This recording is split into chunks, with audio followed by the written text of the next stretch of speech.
사무엘하 21장 1절부터 9절까지입니다. 찾으셨으면 제가 봉독해 올리겠습니다. 다윗의 시대에 해를 거듭하여 3년 기근이 있으므로 다윗이 여호와 앞에 간구하매 여호와께서 이르시되 이는 사울과 피를 흘린 그의 집으로 말미암음이니 그가 기브온 사람을 죽였음이니라 하시니라. 기브온 사람은 이스라엘 족속이 아니요 그들은 아모리 사람 중에서 남은 자라. 이스라엘 족속들이 전에 그들에게 맹세하였거늘 사울이 이스라엘과 유다 족속을 위하여 열심히 있으므로 그들을 죽이고자 하였더라. 이에 왕이 기브온 사람을 불러 그들에게 물으니라. 다윗이 그들에게 묻되 내가 너희를 위하여 어떻게 하랴? 내가 어떻게 속죄하여야 너희가 여호와의 기업을 위하여 복을 빌겠느냐 하니 기브온 사람이 그에게 대답하되 사울과 그의 집과 우리 사이의 문제는 은금에 있지 아니하오며 이스라엘 가운데서 사람을 죽이는 문제도 우리 가운데 있지 아니하니이다 하니라. 왕이 이르되 너희가 말하는 대로 시행하리라. 그들이 왕께 아뢰되 우리를 학살하였고 또 우리를 멸하여 이스라엘 영토 내에 머물지 못하게 하려고 모해한 사람의 자손 7사람을 우리에게 내주소서. 여호와께서 택하신 사울의 고을 기브아에서 우리가 그들을 여호와 앞에서 목매어 달겠나이다 하니 왕이 이르되 내가 내주리라 하니라.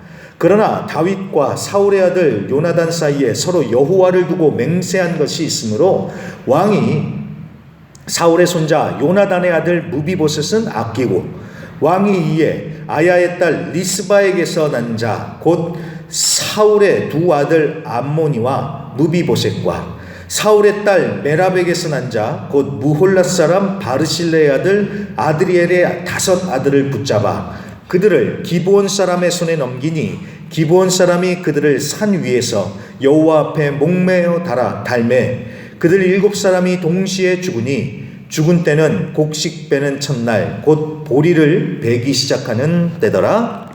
아멘. 자, 사무엘하 21번째 시간입니다. 견고하게 세워지는 나라라는 제목으로 우리 말씀 같이 보도록 하겠습니다. 자, 그동안 사무엘하 11장 다윗과 밧세바 사건부터 시작된 이야기가 20장 세바의 반란까지 해서 한 묶음, 그러니까 한 시퀀스가 이제 마무리가 됐습니다. 자, 이제 오늘 사무엘하 21장부터 이제 마지막 장 24장까지는 사무엘하의 부록과 같은 형식입니다. 그래서 이 시간 순서대로 흐르는 것이 아니라 그냥 시간 순서에 상관없이 다윗과 관련된 여러 가지 이야기들을 우리가 이제 보게 될 것입니다. 먼저 오늘은 사무엘하 21장에서는 다윗이 닥쳐온 위기들을 잘 극복하고 나라가 견고히 세워져 갔다라는 그런 취지의 이 내용이 이어지고 있습니다. 자, 2가지 위기가 나오는데요. 첫 번째 위기는 1절부터 14절에 나오는 3년 기근입니다. 3년 기근. 다윗이 다스리던 어느 시점에 나라에 기근이 왔습니다. 근데 그 기근이 무려 3년이나 이어지는 거예요. 3년이요. 여러분, 말이 3년이지요. 이건 정말 어마어마한 재앙입니다. 좀 자료를 찾아봤더니 중국에요. 1959년에 3년 대기근이 발생을 했다고 합니다. 그때 죽은 사람이 1,500만 명에서 5,000명까지도 본다고 하더라고요. 그래서 인류 역사상 가장 많은 사람을 죽인 기근이다라고 하면서 중국의 3년 대기근이라고 있습니다. 또 우리나라 조선시대 때도요, 현종왕 때 경신 대기근이라고 하는 참 아픈 역사가 있습니다. 1670년부터 71년까지 한 2년 정도 기근이 들었는데 그때 무려 100만 명이 사망을 했다고 합니다. 그래서 조선 최악의 재앙이요 임진왜란 때보다 더 비참했다라고 그렇게 역사에 기록이 되어 있습니다. 그러니까 여러분, 기근이라는 게 그렇게 무서운 것입니다. 근데 그 기근이 다윗의 통치 시대 때 3년 동안 계속 이어졌던 거예요. 자, 대위기지요. 자, 그런데 이걸 극복하고 위기를 넘겼다라는 것이 1절부터 14절의 내용이고요.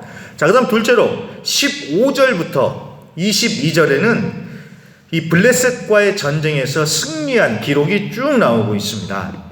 이 블레셋이라는 나라에서 가장 유명한 장수가 누구냐 하면 골리앗입니다. 골리앗이 바로 이 블레셋 출신인데 이 골리앗 같은 이 거인 장수들이 이 블레셋에는 여러 명이 있었습니다. 자, 그래서 이스라엘에게 큰 위협이 됐었지요. 그런데 다윗의 용맹한 부하들이 그 거인 장수들을 다 무찔러서 그렇게 또다시 위기를 넘기고 다윗의 나라가 더욱 견고해져 갔다라는 것이 또 두 번째 내용입니다. 자, 그렇게 해서 이게 오늘 사무엘하 21장의 전체적인 내용입니다. 이 두 가지 내용이구나 머리에 염두에 두시고 이제 말씀을 우리 한번 1절부터 천천히 살펴보도록 하겠습니다. 자, 먼저 1절 이제 3년 기근부터 보겠습니다. 1절에 보시면 다윗의 시대에 해를 거듭하여 3년 기근이 있으므로 다윗이 여호와 앞에 간구했다고 기도했다고 합니다. 자, 이 기근이 계속 되니까 다윗이 하나님께 기도하면서 물어본 거예요. 도대체 이 기근이 왜 일어난 것입니까? 라고 물어봤더니 하나님께서 그 원인을 알려주시고 깨닫게 해주시더라는 것입니다. 자, 우리 인생에도 다양한 형태로 기근이 찾아올 수 있습니다. 꼭 비가 안 내리고 먹을 게 없는 것만이 기근이 아닙니다. 열심히 하는데도 안 돼요. 그리고 열심히 하는데도 더 어려워지는 것 같고 계속 막히는 것 같고 도무지 답이 없는 것 같아요. 그럴 때 우리가 머리로만 생각할 게 아니라 엉뚱한 데만 가서 물어볼 것이 아니라 하나님께 물어보자는 것입니다. 기도하며 잠잠하게 하나님께 물어보면 하나님께서 말씀해 주시고 깨닫게 해 주십니다.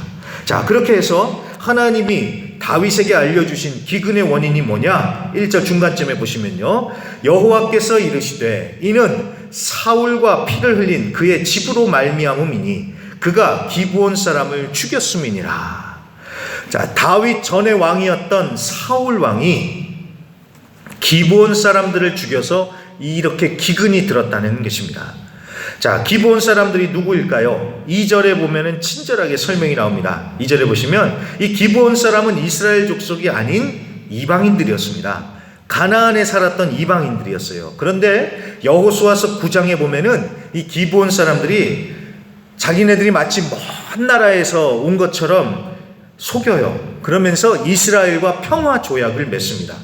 자, 그때 당시에 무슨 일이 있었냐면은 여호수아와 이스라엘 백성들이 막 불도저 같이 가나안 족속들을 정말 다 쓸어버리면서 아주 공포의 대상이 됐었습니다. 그러니까 이 기브온 사람들이 어떻게든지 살아남기 위해서 그렇게 자존심도 내팽개치고 속여서 이스라엘과 평화 조약을 맺은 겁니다. 나중에 여호수아와 이스라엘 백성들은 자기들이 속았다는 것을 알지요. 하지만 어떡하겠어요? 이미 여호와의 이름으로 하나님의 이름으로 약속을 했으니까 그걸 깰 수도 없고 어떻게 하겠습니까? 그래서 기브온 사람들이 이스라엘로 들어와 같이 살게 됐습니다. 자, 그게 400년도 더 된 이야기예요. 자, 그런데 2절에 계속 보시면요, 사울이 이스라엘과 유다 족속을 위한 열심이 있어서 이 기브온 사람들을 죽였다는 거예요.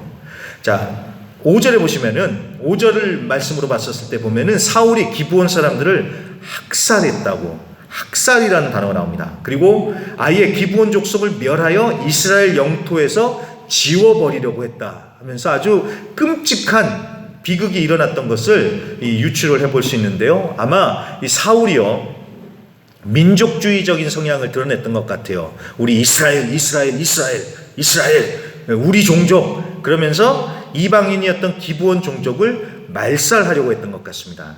이건 마치 히틀러가 순수 아리아인 혈통을 주장하면서 내세우면서 유대인들의 싹을 완전히 말려버리려고 했던 그런 것과 비슷한 상황이 벌어졌던 것 같아요. 아주 끔찍하지요.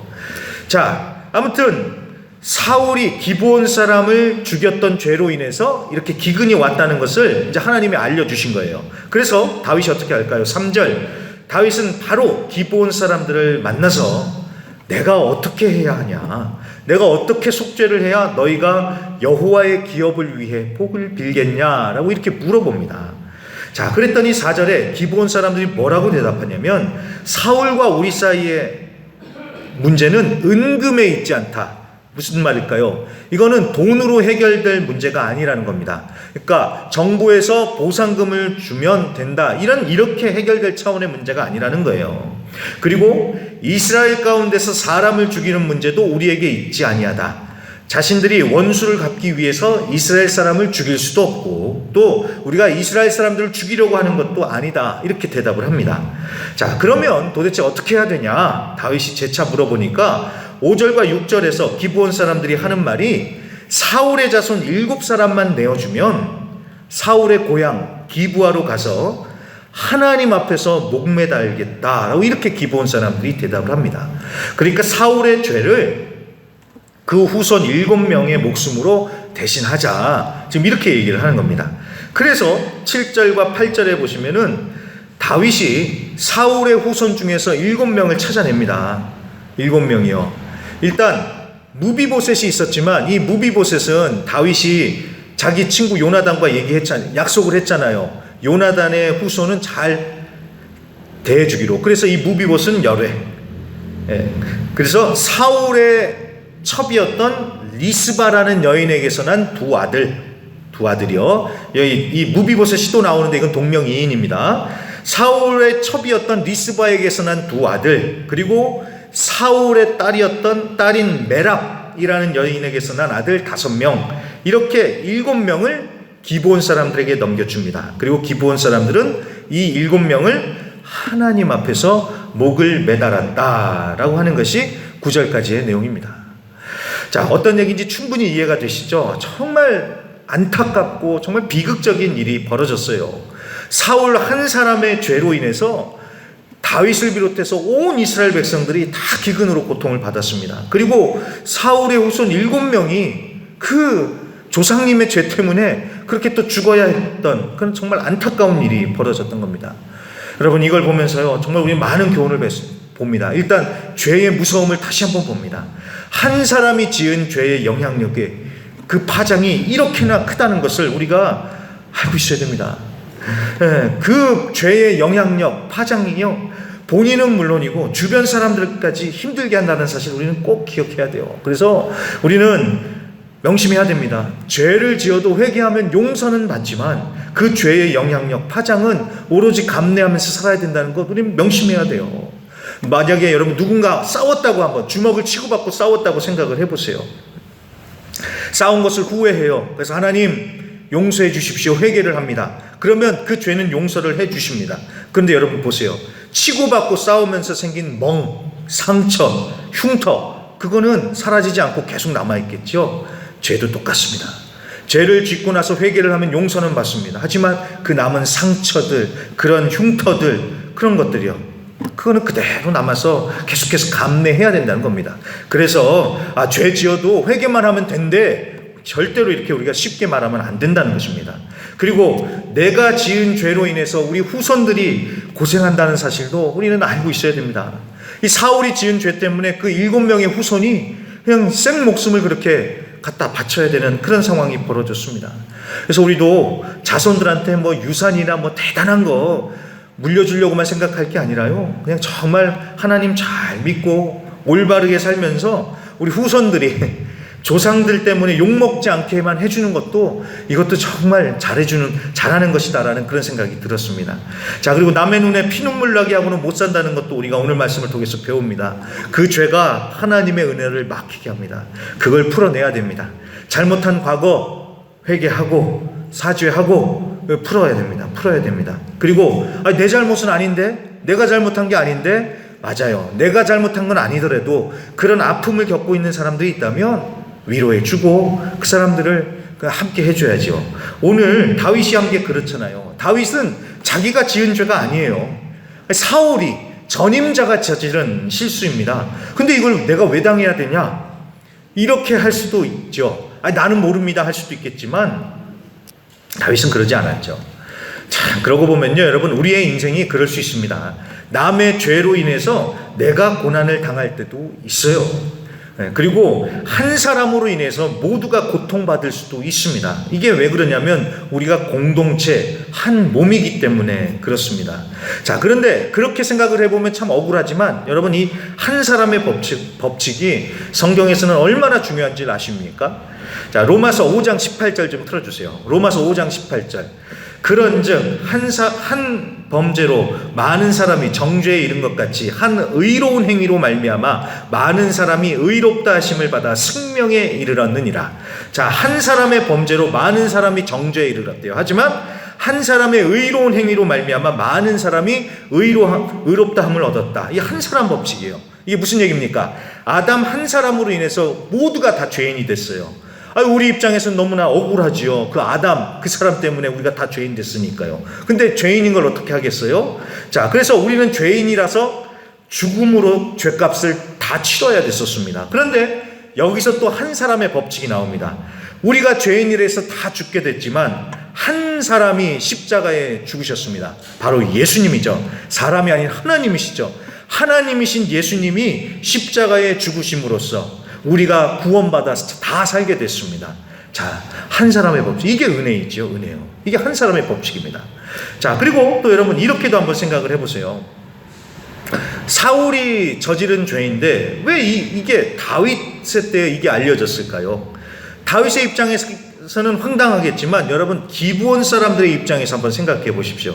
여러분 기브온 사람들이 그런 일을 당하고 그동안 얼마나 하나님께 기도했겠어요.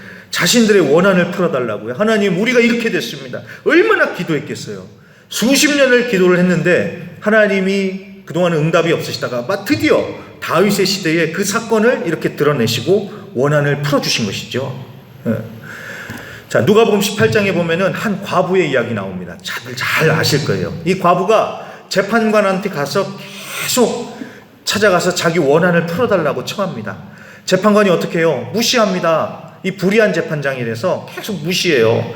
그런데도 이 과부가 계속 찾아가서 그러는데 거기 성경에 보면은 재판장이 이걸 번거롭게 느꼈다고 합니다. 자, 여기서 번거롭다는 말은 그냥 귀찮다 이런 정도의 뜻이 아닙니다. 극심한 피로와 괴로움을 유발하는 동시에 다른 업무를 못 보게 할 정도로 고통스럽게 한다는 그런 뜻입니다.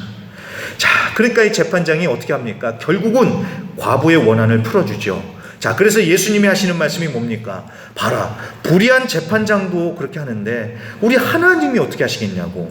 그 밤낮 부르짖는 택하신 자들의 원한을 풀어주지 아니하겠냐고 그렇게 말씀하시면서 항상 기도하고 낙심하지 말아라 라고 우리에게 이렇게 말씀하십니다. 자, 그렇습니다.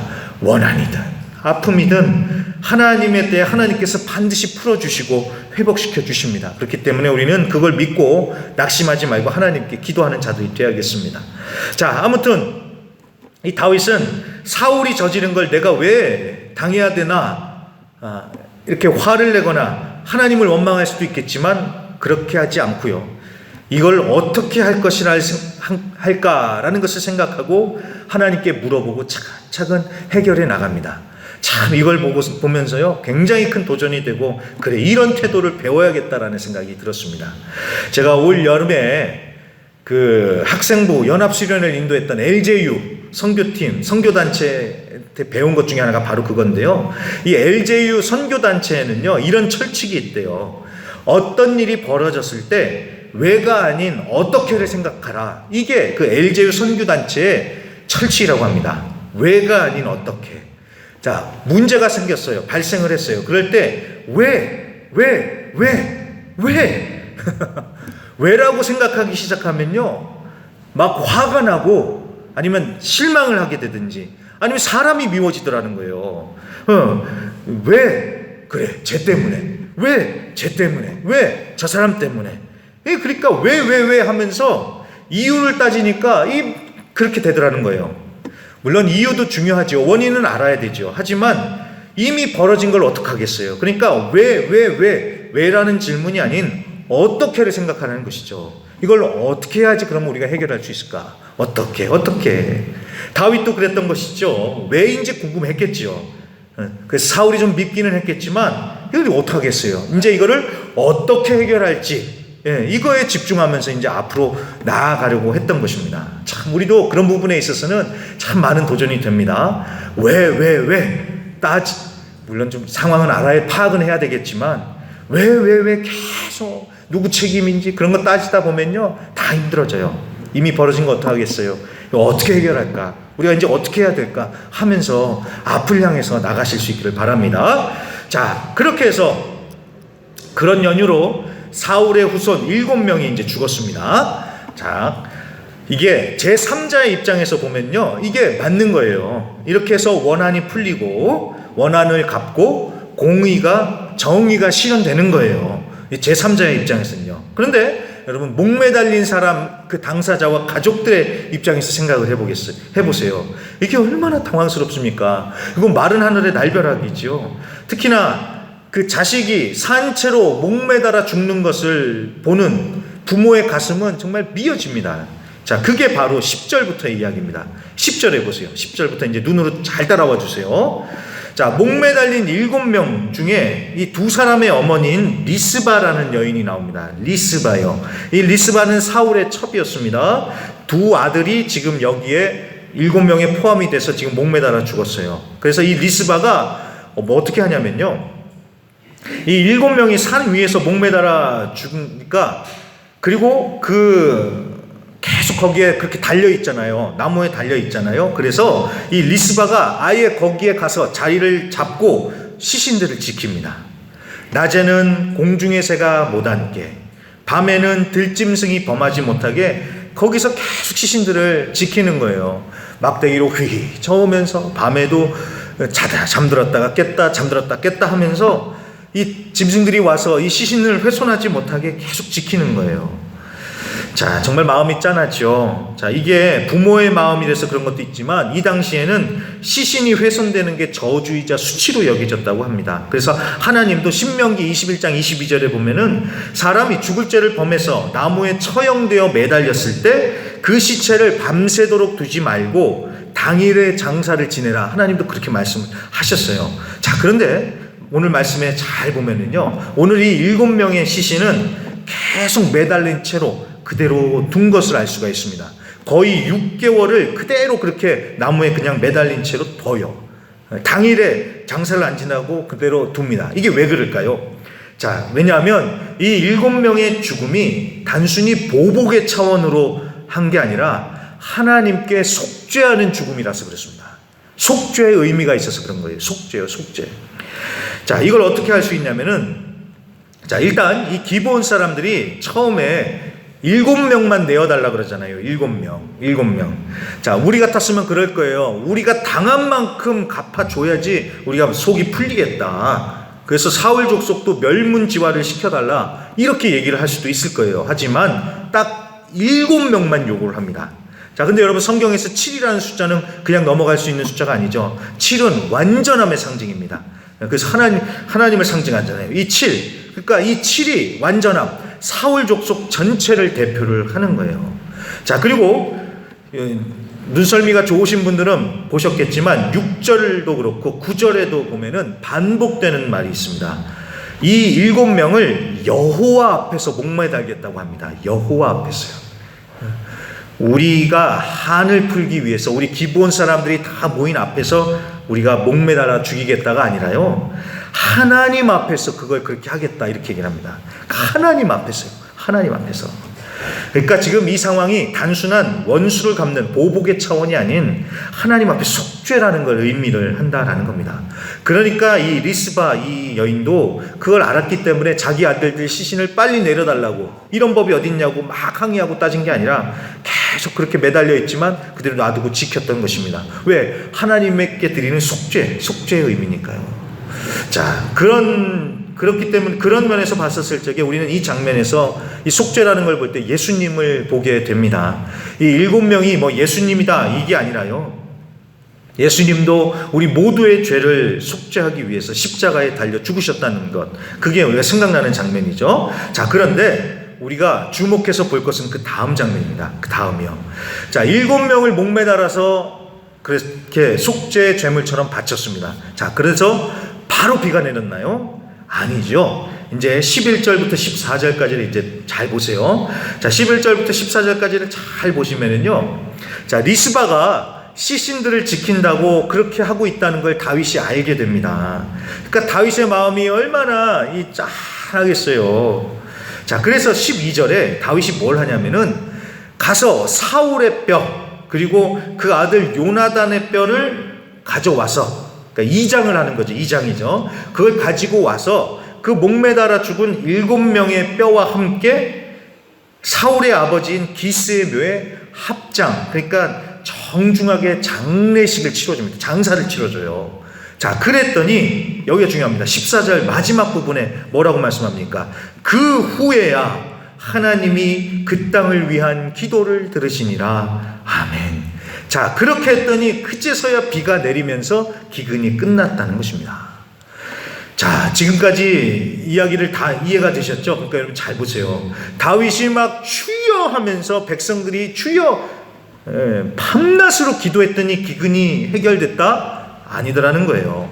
자, 그리고 7명을 잡아다 매달았더니 또 비가 내리더라? 아니더라는 거예요. 그 7명을 사울과 요나단의 뼈와 함께 정중하게 장례를 치르니까 그제서야 하나님이 기도를 들으시고 응답하시고 피를 내리셨다는 것입니다. 여러분, 이 장면은요 굉장히 많은 것을 시사합니다. 우리가 문제가 생겼을 때 기도해야 됩니다. 정말 기도해야 됩니다. 그런데 기도만 할 게 아니라 잘못된 것을 회개하고 그걸 또 공의로 올바르게 잡고요, 또 한두 사람이 아니라 공동체 전체가 이 하나님 앞에서 이걸 풀어가야 돼요. 같이 풀어가야 돼요. 그럴 때 하나님의 기도가 응답한다는 것을, 된다는 것을 우리는 봅니다. 그리고 또 오늘 이 장면에서는 여러분 잘 보세요. 공의로 시작해서 사랑으로 끝난다는 것을 잘 보셔야 됩니다. 잘못을 바로잡기 위해서 7명을 내어주는 것은 이게 참 냉정하지만 이건 법대로 하는 공의입니다. 공의가 엄중하게 실현되는 것입니다. 정의가 실현되는 거예요. 하지만 그것으로 끝이 아니죠. 그 뒤에 이어지는 어머니의 사랑의 장면이 나오고요. 그리고 다윗을 비롯한 이스라엘 백성들이 또 기브온 족속이 사울과 그 후손들을 정중하게 장례를 치러주는 사랑, 인애를 베풀어 주잖아요. 자, 그랬더니 그제서야 하나님의 은혜가 임하면서 다윗의 나라가 이 위기를 넘기고 견고하게 세워져 가더라는 겁니다. 자, 공의로 시작해서 사랑이 드러나는, 자, 이거는 굉장히 큰 교훈입니다. 보면은요, 문제를 해결하고 바로 잡겠다고, 정의를 세워야 된다, 공의를 행해야 된다라고 막 들고 일어나요. 그런데 율법적으로만 따지고 들면서 지적하고 정죄하는 것만으로는 안 되더라는 겁니다. 그 가운데 사랑이 있어야 되고 사랑으로 마무리가 돼야지 하늘의 문이 열리고 하나님의 은혜가 흐르더라는 것입니다. 자, 공의와 사랑. 자, 공의와 사랑 그러면 뭐가 떠올라야 됩니까? 예수님이 십자가죠, 십자가. 여러분, 십자가는 하나님의 공의와 사랑의 완성입니다. 하나님의 법대로라면 죄인들은 다 죽어야 돼요. 그래서 다 죽어야 돼요. 자, 그게 공의입니다. 하지만 죄인들을 살리시겠다고 하나님이신 예수님이 죽으셨습니다. 그게 사랑이에요. 그렇게 공의와 사랑으로 구원이 완성되는 것이고, 그럴 때 하나님의 은혜가 흐르게 된다라는 사실입니다. 공의와 사랑이요. 그리고 한 가지만 더요. 오늘 정말 중요한 주제가 하나 있는데요. 그것은 바로 언약, 약속, 맹세입니다. 오늘 기근이 일어난 이유는 사울이 하나님 앞에 한 언약을 깨트리고 기브온 사람들을 죽인 것이 발단이 됐습니다. 그러니까 하나님 앞에서 한 언약을 깨트린 것이 하나님의 진노를 불러일으켰어요. 자, 그리고 시간상 우리가 다 보진 않겠지만 오늘 본문에 보면은 다윗과 요나단이 한 언약, 약속도 본문에 보면 나옵니다. 자, 그리고 다윗이 사울과 한 언약도 이 배경에 깔려 있습니다. 자, 그러니까 이 모든 것이 하나님 앞에서 한 언약, 약속, 맹세, 이게 오늘 말씀 가운데 쭉 나오는 거예요. 연결이 되는 거예요. 그래서 언약 때문에 어떤 사람은 죽기도 하고요, 언약 때문에 어떤 사람은 살기도 합니다. 그래서 언약, 약속, 맹세 다 비슷한 의미인데, 자, 그래서 이 언약이라는 것이 오늘 본문에 있어서 굉장히 중요한데요. 자, 그렇게 생각해 보면요, 이 언약이라는 생각을 해 볼 적에 오늘 설교의 제목처럼요, 다윗의 나라가 견고하게 세워지는 이유도요, 다른 게 아닌 바로 언약 때문이라는 사실을 아십니까? 언약이요, 언약. 자, 사무엘하 7장 16절 말씀 좀 띄워주세요. 하나님께서 다윗에게 언약을 주시는데 이 언약이 너무나도 중요합니다. 사무엘하 7장 16절, 내 집과 내 나라가 내 앞에서 영원히 보존되고 내 왕위가 영원히 견고하리라 하셨다 하라. 아멘. 하나님께서 다윗에게 약속을 하셨습니다. 너의 집과 너의 나라가 영원히 보존되고 왕위가 영원히 견고해질 것이다 라고 하나님께서 언약, 약속, 맹세하셨습니다, 다윗에게. 자, 바로 이 언약이 있었기 때문에 다윗이 수많은 고비가 찾아오고 난관에 부딪히고 또 다윗이 죄를 지어서 위태위태하고 그런 상황이 돼도 안 망해요. 안 망해요. 왜 안 망할까요? 바로 이 하나님의 언약, 하나님의 약속 때문에요. 하나님께서 약속하셨기 때문에 하나님께서 다윗을 계속해서 붙들어 가시고 이 약속이 있었기 때문에 다윗의 나라를 계속해서 견고하게 세워 가시는 것입니다. 그러니까 결론이 무엇입니까? 다윗처럼 하나님 잘 믿으면 복 받아서 골리앗도 이기고 목동이 왕까지 이렇게 해서 성공하고 그 다음에 만사형통하면서 나라가 견고해지고 부흥하더라. 여러분, 이게 아니라는 거예요. 아니라는 것입니다. 아니에요. 다윗의 깊은 영성과 큰 믿음과 능력으로 나라가 견고히 세워졌다. 이게 아니라는 거예요. 무엇입니까? 하나님의 언약 그리고 하나님의 은혜 때문에 다윗도 그렇고 그 나라도 견고하게 세워져 가더라는 겁니다. 약속을 지키시는 하나님의 그 신실한 은혜, 그 하나님의 약속의 말씀과 은혜로 그렇게 되더라는 것입니다. 자, 15절부터 22절도 바로 그 얘기입니다. 15절부터 22절에 보면은 다윗의 부하 장수들의 이름이 쫙 나와요. 그런데 삼국지에 나오는 유다 옆에 있었던 관우, 장비, 조운, 조자룡, 그다음 마초, 황충 이런 장수들 얘기를 하려고 지금 쓴 게 아닙니다. 15절에 보시면요. 15절에 보시면 아주 중요한 단어가 나옵니다. 다윗이 전쟁에 나갔는데 피곤했대요. 자, 그러니까 이게 무슨 얘기입니까? 왕년에 다윗 골리앗도 쓰러뜨린 다윗도 이제는 힘이 빠지고 약해진 거예요. 그러면 다윗이 힘이 빠지고 약해졌으니까 이게 나라에 위기가 찾아온 것 같은데 그럴 때 하나님께서 또 이런 용사들을 보내주셔서 사람들을 보내주셔서 이 약속대로 다윗의 나라를 견고하게 세워 가시더라는 겁니다. 그게 바로 21장부터 24장까지 사무엘하의 부록이자 결론입니다.